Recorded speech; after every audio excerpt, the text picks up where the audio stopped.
Bonjour à tous, merci d'être avec nous ce matin à Cannes Série très tôt, 9h du matin, pour le lancement de cette projection, une projection et une masterclass surtout que vous pourrez retrouver sur le site de Cannes Série dès jeudi. On a avec nous justement Jérémy Saint qui a réalisé cette série Parlement, un phénomène critique et public qui a très très bien marché en début d'année.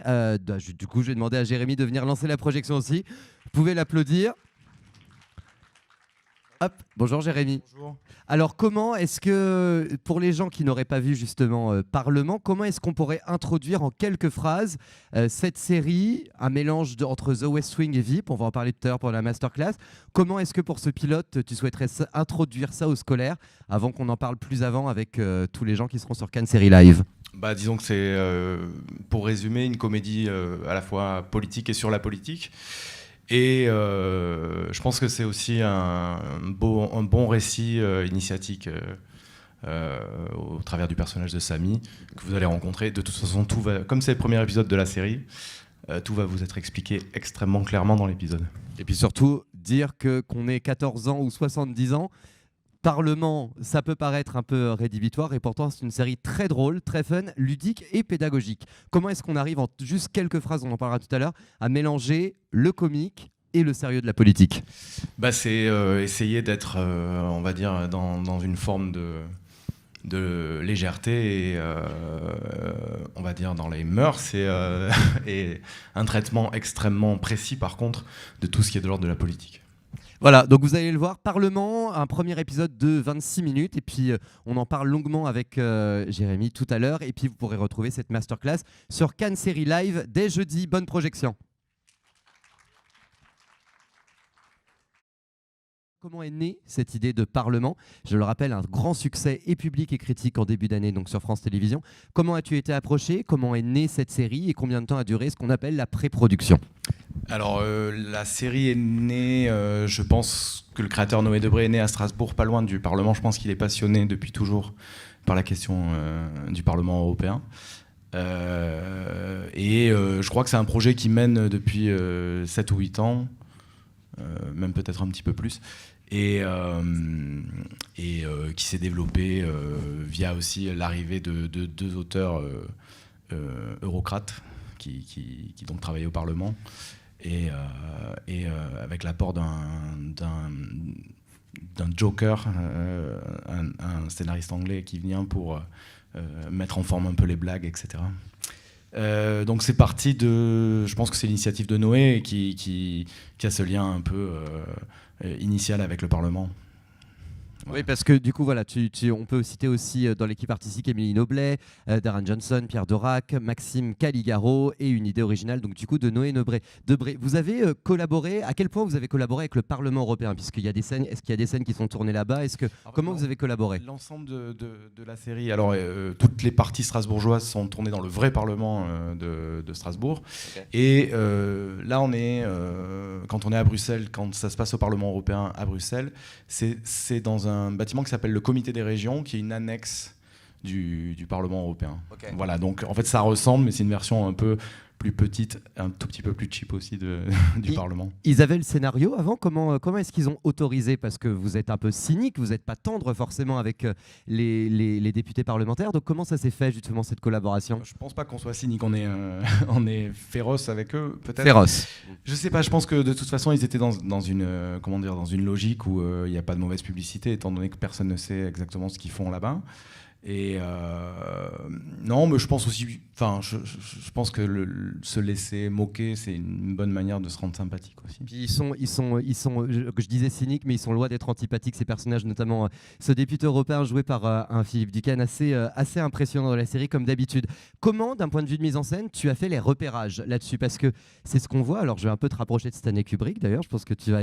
Mais au niveau on a une espèce d'atmosphère d'enfermement, tu utilises ces longs couloirs du Parlement européen, mais je suppose que ça a dû être un petit bazar de mise en scène. Donc comment est-ce que ça s'est passé les repérages et comment est-ce que tu as prévu tes plans là-bas? Est-ce qu'avant tu savais ce que tu allais filmer? Est-ce que ça s'est fait sur le plateau? Parce que c'est un espace très fermé, on a l'impression d'être vraiment dans un labyrinthe dans cette série. Alors comment ça s'est fait?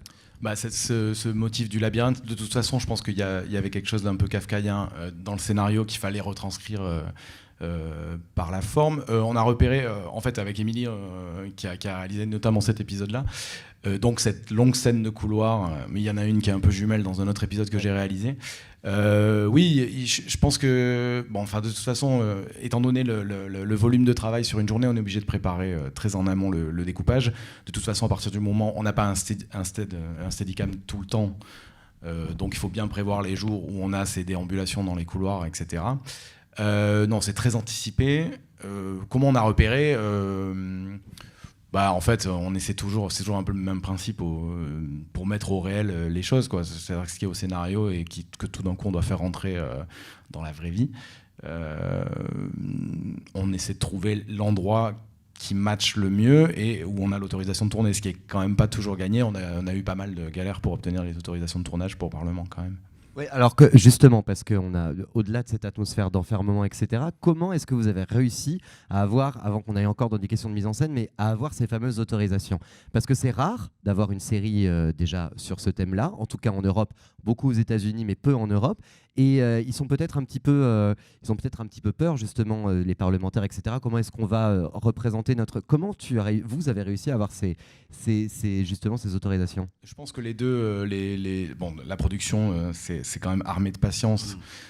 N'a jamais vraiment abandonné. Il y a plusieurs moments où on était, nous, de notre côté, un peu désespérés parce qu'on se disait c'est pas possible, on va jamais pouvoir tourner, en fait, tout simplement parce que c'est vrai qu'on joue pas dans la même ligue là. Enfin, le cinéma, ils s'en foutent, hein, clairement, les politiques européens, en tout cas, enfin, ça les impressionnait pas beaucoup. Je pense que maintenant que la série est faite, ils vont avoir une espèce de sympathie, donc ça sera beaucoup plus simple. Mais non, en gros, j'ai l'impression que ça a été des tractations politiques, de la stratégie, et nos deux auteurs qui sont, on va dire, très au fait des rouages ça se sent européennes.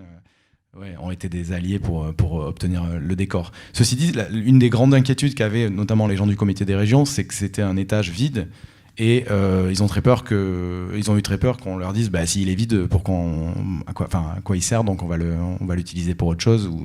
En fait, il y a un côté un petit peu, il y avait un côté un petit peu décor prêt à utiliser dans cet ensemble de couloirs là. Et tu le disais, hein, les auteurs, ils sont très au fait, justement, c'est ce qu'on sent, hein, ils sont très précis dans ce qu'ils disent. Pourtant, c'est une série inclusive, j'aime bien appeler ça comme ça, c'est-à-dire que même si on n'y connaît rien, on comprend ce qui se passe, c'est peut-être d'ailleurs ce qui a fait son succès en début d'année sur France Télévisions.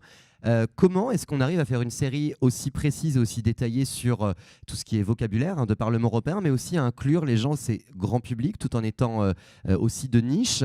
Comment est-ce que vous avez réussi à faire justement ce mix qui a fait le succès de la série, justement? Après, je pense que c'est un truc de dramaturgie assez habituel, c'est que lui, Samy arrive, c'est un noob, il ne comprend rien, donc du coup, dans le premier épisode, on lui explique à peu près tout avec des termes techniques qu'on peut repréciser. Enfin, je veux dire, dans toutes les séries, c'est un peu ça, c'est toujours...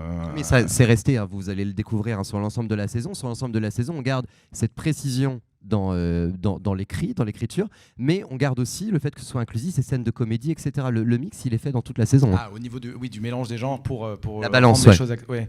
Ça, je sais pas. En fait, le truc, c'est que c'est aussi très sérieux dans la comédie, c'est-à-dire qu'il y a quand même une rigueur d'écriture un peu slapstick, burlesque, qui va vite, qui fait que c'est toujours un peu technique malgré tout. Même la comédie, la comédie qui est un peu des trucs des bêtises un peu régressives, etc. C'est toujours assez technique et en écho à des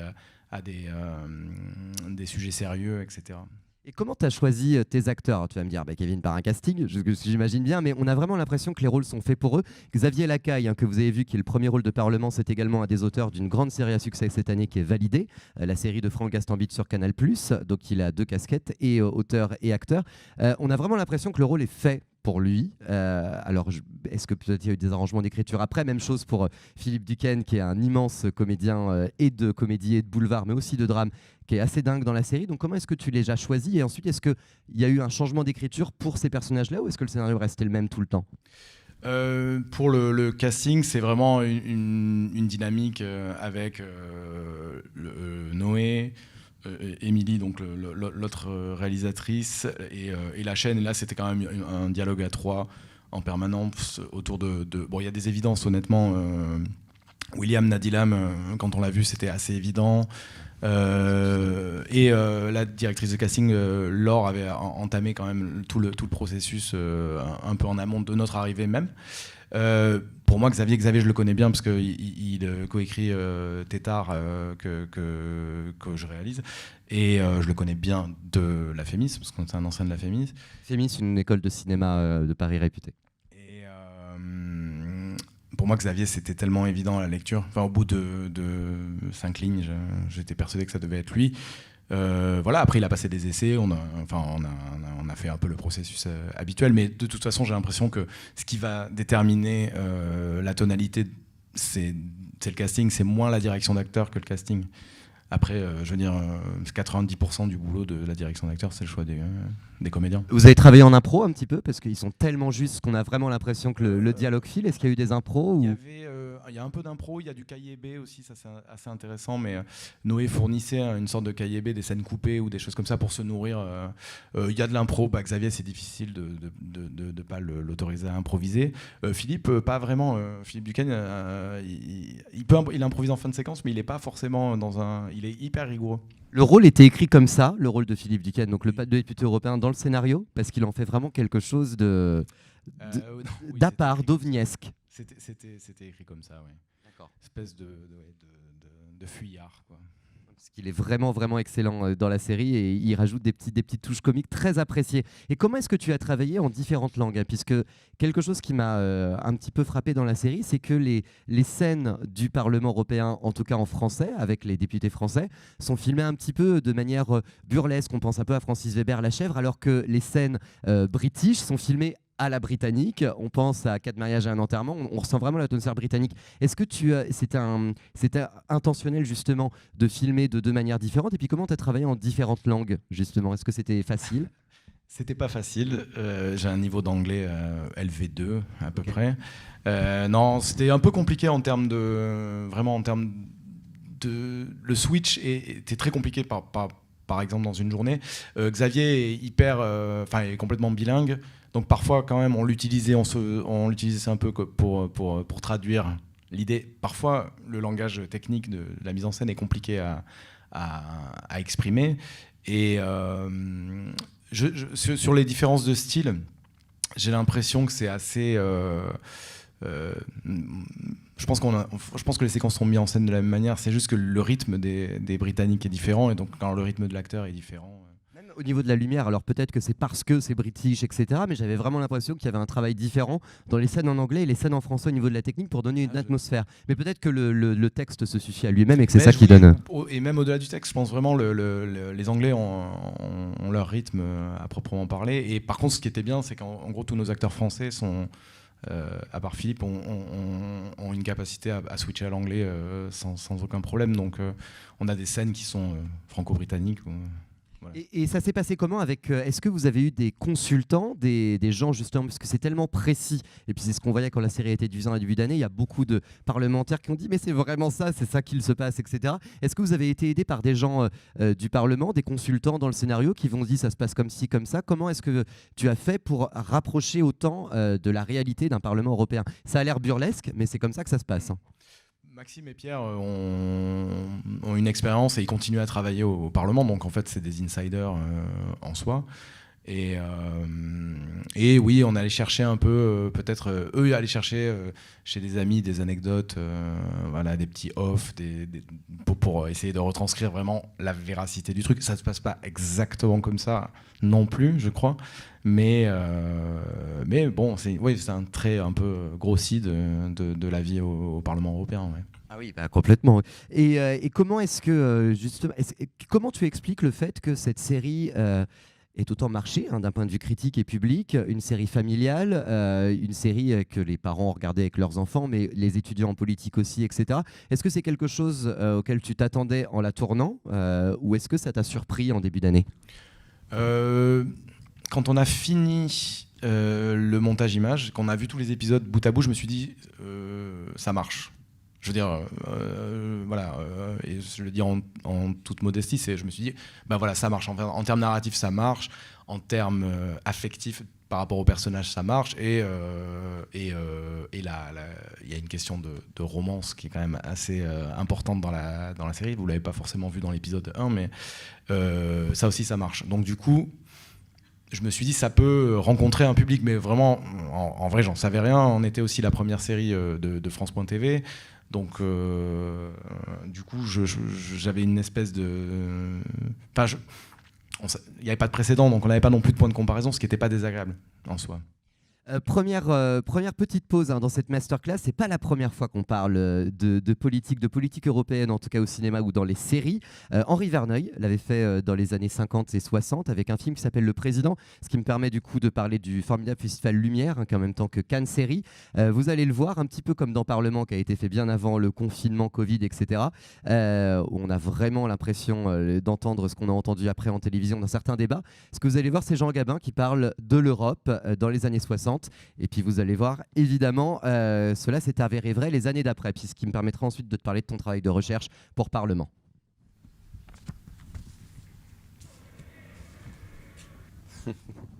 Voilà, Jean Gabin dans Le Président d'Henri Verneuil, 1961, me semble-t-il. Comment on prépare une série comme Parlement? Est-ce qu'on lit des livres? Est-ce qu'on regarde des documentaires? Est-ce qu'on regarde des films sur ce qui a déjà été fait, même si c'est un peu inédit en France? Comment est-ce que tu t'es préparé à cette série? Alors je connaissais pas du tout ce film. La séquence est assez folle parce qu'il y a un Weepan et tout comme dans Parlement, mais je l'avais jamais vu, donc j'ai pas copié. Comment on se prépare? Non, j'ai re-regardé un peu VIP, pas The West Wing. Dont on va montrer un truc tout à l'heure, ok. Oui, j'ai re-regardé un peu VIP. J'ai découvert The Sick of It que je connaissais pas. Non, je me suis pas spécialement renseigné.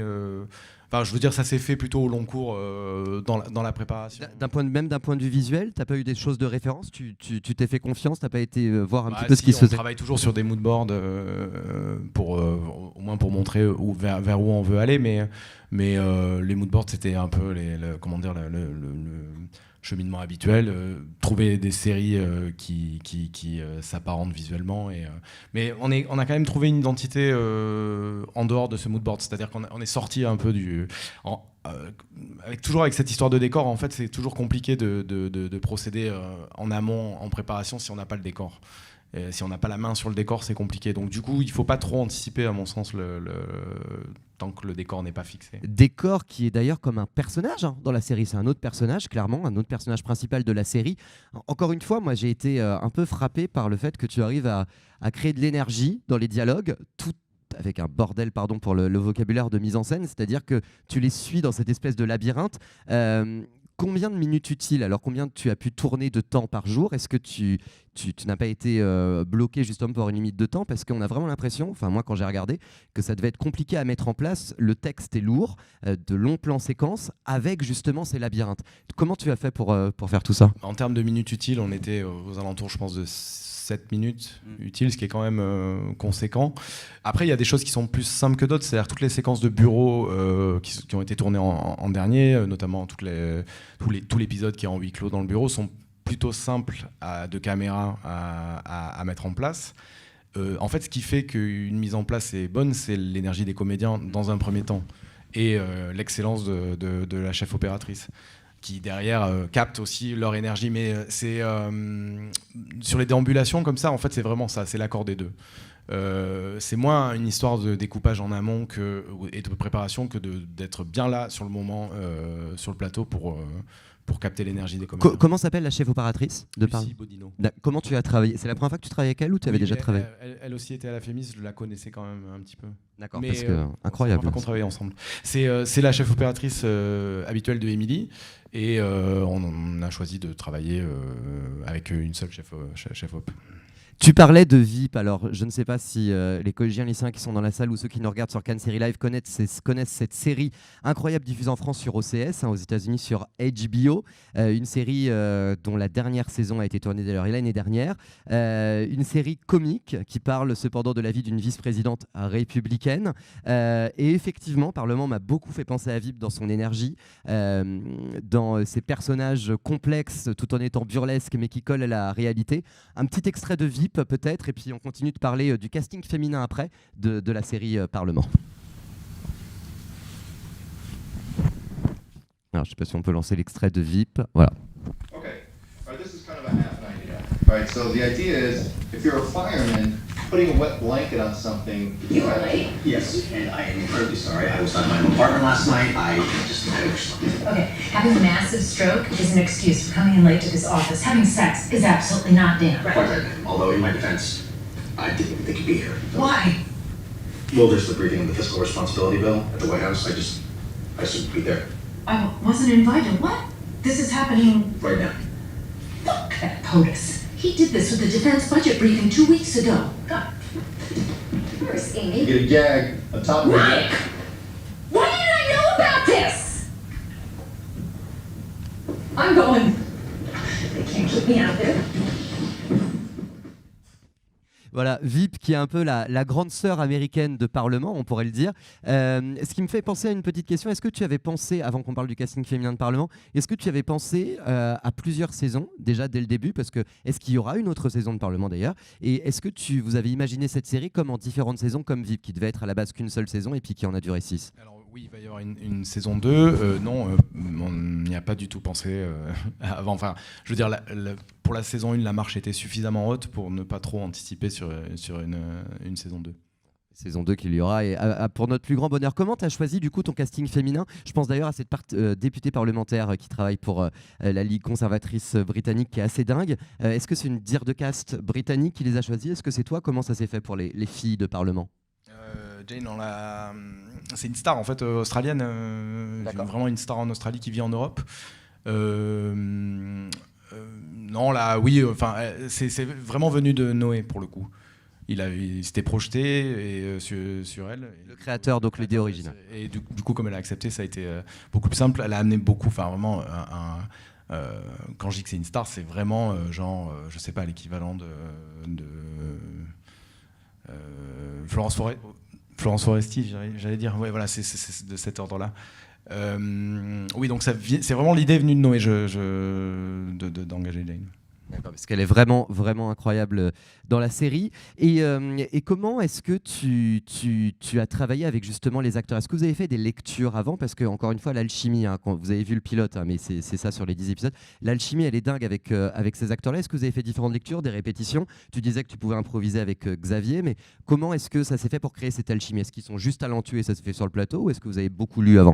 Alors, si je suis très honnête, c'est juste parce qu'ils sont talentueux que ça s'est fait sur le plateau. D'accord. On n'a pas beaucoup préparé, on a fait des lectures, on les a vraiment bien choisis et ça a matché avec tous. Et ils ont matché entre eux, ce qui n'est pas forcément toujours évident. Mais non, c'est des machines de guerre, tous. Après, t'as vu beaucoup de gens au casting? Parce que le casting est assez dingue, Oui, je suppose. On a vu du monde, mais on a vu beaucoup de monde pour le rôle de Samy. Ah.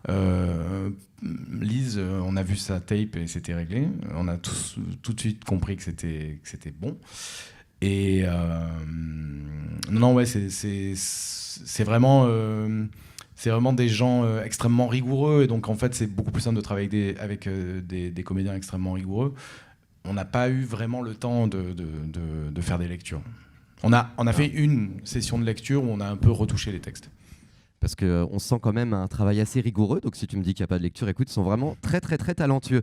Avant qu'on lance un extrait de The West Wing, qui est une série importante aussi aux États-Unis, peut-être la série qui a lancé toute cette vague de séries politiques, une série quand même tout à fait cynique, mais qui nous dit beaucoup du monde d'aujourd'hui alors qu'elle a 20 ans. Peut-être parler de cet acteur qu'on voit sur la droite qui est fascinant, hein, dès le pilote. Et après, il a encore des scènes encore plus burlesques. Il a même des scènes assez émouvantes, hein, dans la suite de la série. Comment est-ce que tu l'as choisi? Est-ce que tu connaissais son travail? Et nous parler peut-être justement de sa construction du personnage, comment il est en plateau, parce qu'il est vraiment dingue dans la série. Philippe Duquesne. Bah, moi, je suis biberonné des chiens. Enfin, c'est vraiment l'ADN de mon humour, je pense. Avec les Simpsons, c'est les deux trucs qui m'ont façonné. Non, Philippe, bah, je sais pas, il est assez incroyable. Après, il est très... c'est un vrai pur instinctif du jeu. Il peut bloquer sur des choses parfois, sur des indications, etc. Il n'est pas forcément... c'est un insoumis un peu. Mais c'est quand même quelqu'un déjà de très agréable et de très gentil. Bon, je pense qu'il match aussi très très bien avec le personnage. Enfin, il lui donne une couleur très française en fait. enfin française, dans le terme tu as raison, à c'est ça. l'ancienne, quoi. Et puis il a une douceur, il a une tendresse, il est un peu naze aussi sur certains aspects. Il est très, enfin, je trouve qu'il était parfait pour Michel. Puis il y a une dynamique comique entre les deux qui est Ouais. dingue, hein, un peu à la Francis Weber. Je parlais de La Chef tout à l'heure, mais c'est assez dingue. Ça, pareil, c'était écrit comme ça ou les deux se sont trouvés sur le plateau avec il y a des silences, hein, beaucoup entre les deux qui donnent beaucoup à la comédie. Comment ça s'est fait, cette Les alchimie? silences gênants, ça c'est oui, ils sont très très bons les deux. Ça pour le coup, il y en a qui sont écrits, mais ils les ont trouvés eux pas mal sur le plateau. Non, enfin oui, c'était très bien écrit comme ça sur une espèce de rythmique burlesque. Je sais pas, ça, oui, ils se sont tout de suite très très bien entendus. Et Xavier est facilitant aussi. C'est un catalyseur. Il arrive toujours il prend très très bien l'énergie des autres acteurs. C'est très important. Il en donne beaucoup, hein. Et Il a en beaucoup. donne beaucoup. Ah ouais. Et Élise est du même ordre, c'est-à-dire c'est des acteurs autour desquels on peut graviter. Et ça, pour des seconds rôles, c'est vachement important, je pense, d'avoir des gens comme ça. Alors, avant de vous donner peut-être la parole, si vous avez des questions pour le réalisateur de Parlement, on a la chance de l'avoir avec nous aujourd'hui, et ici et sur Cannes Série Live. Peut-être encore une fois un extrait d'une autre série classique autour de la politique à voir absolument, à revoir. D'ailleurs, il y a un nouvel épisode qui a été programmé par HBO la semaine dernière autour de ce qui se passe en ce moment aux États-Unis. C'est The West Wing, multi-Emmy Awardisé, Golden Globisé, tout ce que vous voulez avec Martin Sheen. Regardez, c'était sur HBO il y a quelques années. The President of the United States. Thank you very much.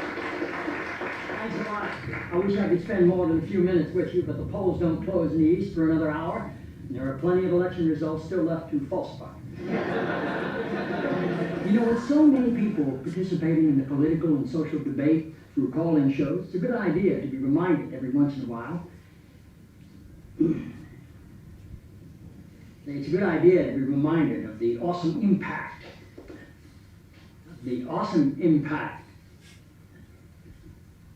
I'm sorry, you're Dr. Jenna Jacobs, right? Yes, sir. It's good to have you here. Thank you. The awesome impact of the airwaves and how that translates into the furthering of our national discussions, but obviously also how it can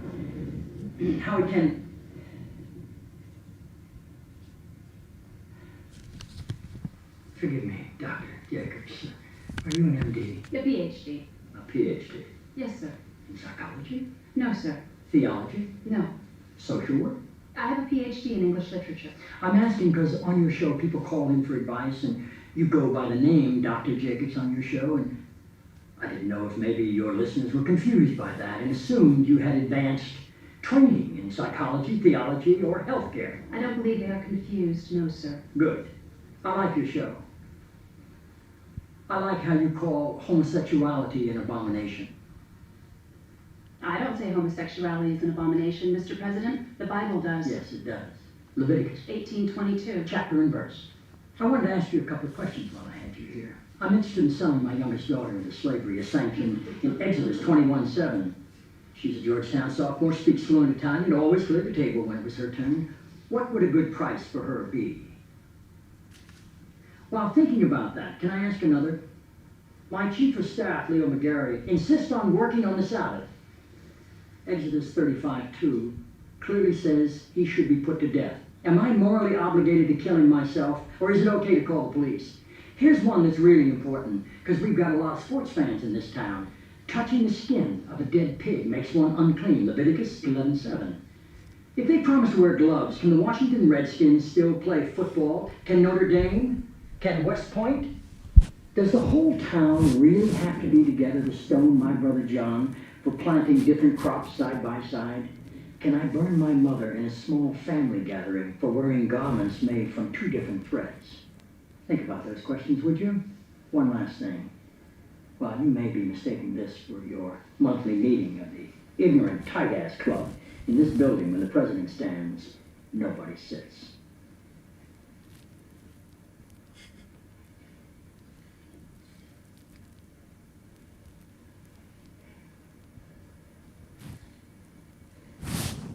Toby. Yes, Mr. President. That's how I beat him.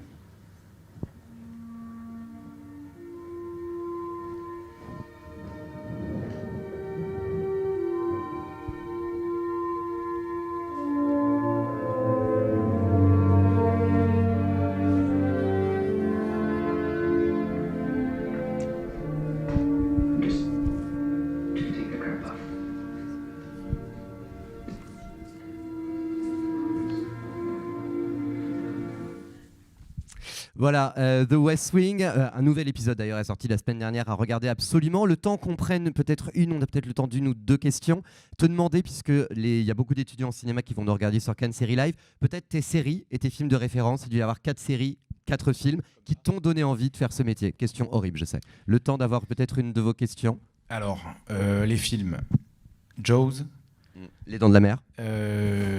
Badlands. Massacre à la tronçonneuse. Ok, première des années 70, Oui, le premier. des Ok. années 70. Abel Ferrara, c'est ça? Non, Toby Hooper. Ok. Avec Et- Abel Ferrara alors? Non. Non. Non, Ah non. bon, très bien, autant pour moi. Et Peeping Tom de Michael Powell, Ok. et Le Voyeur. Et les séries, c'est compliqué. Les Simpsons, Malcolm, Lost et The Leftovers. Voilà. Ok, donc 2 séries de Lindelof, de Ouais. Damon Lindelof. Et comment dire, et du coup, oui, pour Massacre à la tronçonneuse, c'est qu'Abel Ferrara a fait sa propre version après, donc c'est Ouais. pour ça que la tête me tourne. Une version d'ailleurs un petit peu hard. Est-ce qu'il y a des questions dans la salle pour Jérémy Saint? Ou est-ce que je peux. Pas de questions?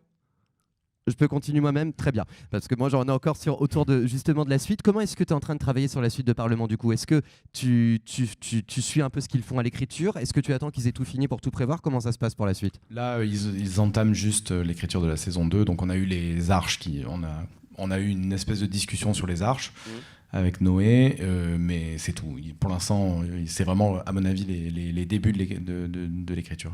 Qui seront un petit peu inspirés de ce qui se passe cette année? Vous allez prendre en compte l'actualité ou comment ça se passe? J'en ai aucune idée. Non, il n'y a pas de référence, en tout cas, au Covid. Non, je pense qu'on suit, on suit quand même l'arche narrative sur le Brexit, qui est quand même assez importante dans la saison 1. Et qui évolue en plus en temps réel dans la vie. Donc, Exactement. Et puis qui semble illimité en temps. Donc, du coup, non, pour l'instant, ils sont au début de l'écriture. J'imagine qu'on aura notre mot à dire sur les épisodes quand ils seront écrits, au moins en V1. Voilà, oui, parce qu'il y a des petites références à Boris Johnson qui sont très drôles dans les épisodes d'après. Du coup, est-ce que cette série a été vue à l'international, surtout dans d'autres pays d'Europe? Je pense notamment en Angleterre, puisqu'ils sont bien mis à l'honneur là-dedans. Est-ce que tu as eu des retours et des parlementaires et du public d'autres pays européens? Bon, ça a été diffusé en Belgique, ça commence à être diffusé en Allemagne. Je vais demander à CNET, ça n'a pas été diffusé en Angleterre? Non, du coup, je regarde un peu sur Twitter ce qui se dit, mais non, j'ai pas eu de retour direct d'eurodéputés. Tu regardes sur Twitter ce qui se dit? Oui. D'accord. Oui, Mais c'est bien, mais c'est rare qu'on le dise. Tout le monde le fait, mais personne ne le dit. Je suis un pur voyeur sur Twitter, je fais que regarder. Il n'y a que des retours positifs sur cette série, donc je pense qu'à mon avis. Globalement, qu'il n'y a pas trop de haters, pour une fois. Je pense qu'on arrive au terme de cette masterclass. Merci beaucoup de nous avoir accordé un petit peu de temps ce matin. Et pour le public du Cannes Série Live, Parlement à retrouver donc sur France Télévisions une saison 2 en écriture. Regardez The West Wing également et regardez VIP, des séries de référence. Merci beaucoup. Je pense qu'on peut applaudir Jérémy Saint. Merci beaucoup. Merci Jérémy.